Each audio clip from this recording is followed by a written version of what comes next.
अष्टावक्र ज्ञान पार्ट 4। इच्छा और आसक्ति हमें बांधती क्यों है?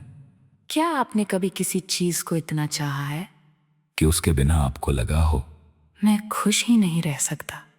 किसी व्यक्ति का प्यार, पैसा, सफलता सम्मान। या कोई सपना। शुरुआत में लगता है मैं इसे चाहता हूं, लेकिन धीरे धीरे यही इच्छा बदलकर बन जाती है। मुझे ये चाहिए ही चाहिए, और यहीं से इच्छा आसक्ति बन जाती है।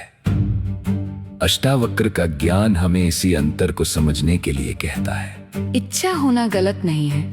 भूख लगी है तो भोजन की इच्छा होगी, घर बनाना है तो पैसा कमाने की इच्छा होगी, बच्चों का भविष्य अच्छा हो इसकी इच्छा होगी। समस्या इच्छा में नहीं।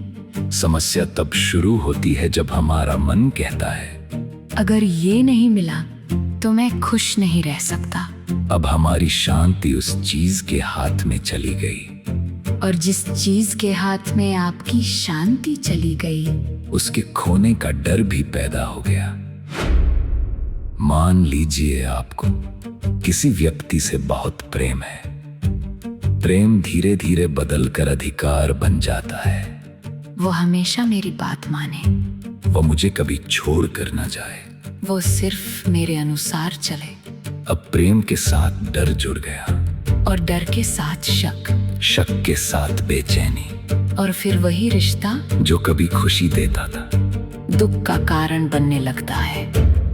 अष्टावक्र हमें पूछने के लिए कहते हैं, क्या ये प्रेम है या प्रेम के नाम पर आसक्ति? प्रेम कहता है तुम खुश रहो, आसक्ति कहती है तुम मेरी इच्छा के अनुसार खुश रहो।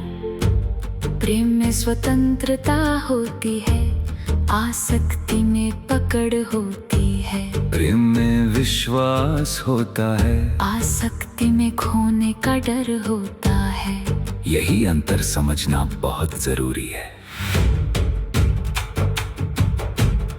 अब जरा चीजों के बारे में सोचिए। हम कहते हैं ये मेरा घर है, ये मेरी कार है, ये मेरा पैसा है, ये मेरा पद है। लेकिन कुछ समय बाद घर, किसी और का हो सकता है, कार बिक सकती है, पैसा कम या ज्यादा हो सकता है, पद बदल सकता है। फिर मन को चोट क्यों लगती है? क्योंकि हमने वस्तु को सिर्फ उपयोग की चीज नहीं माना, हमने उसे अपनी पहचान का हिस्सा बना लिया। मेरे पास ये है इसलिए मैं कुछ हूँ, और जब वो चीज चली जाती है तो लगता है जैसे हम भी कुछ खो बैठे।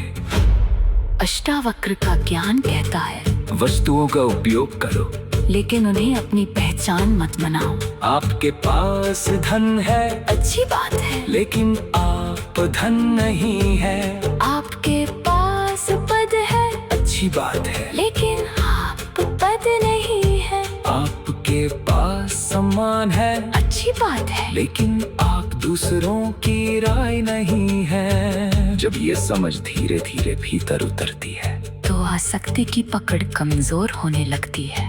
अब सवाल है, क्या इच्छा को पूरी तरह खत्म किया जा सकता है? शायद इच्छा को खत्म करना लक्ष्य नहीं है, लक्ष्य है इच्छा को पहचानना। जब मन कहे मुझे ये चाहिए तो तुरंत उसके पीछे मत भागिए। एक क्षण रुकिए, पूछिए अगर ये मुझे नहीं मिला तो क्या मैं फिर भी ठीक रहूंगा? अगर जवाब है नहीं, तो समझिए कि ये सिर्फ इच्छा नहीं, इसके साथ आसक्ति जुड़ चुकी है।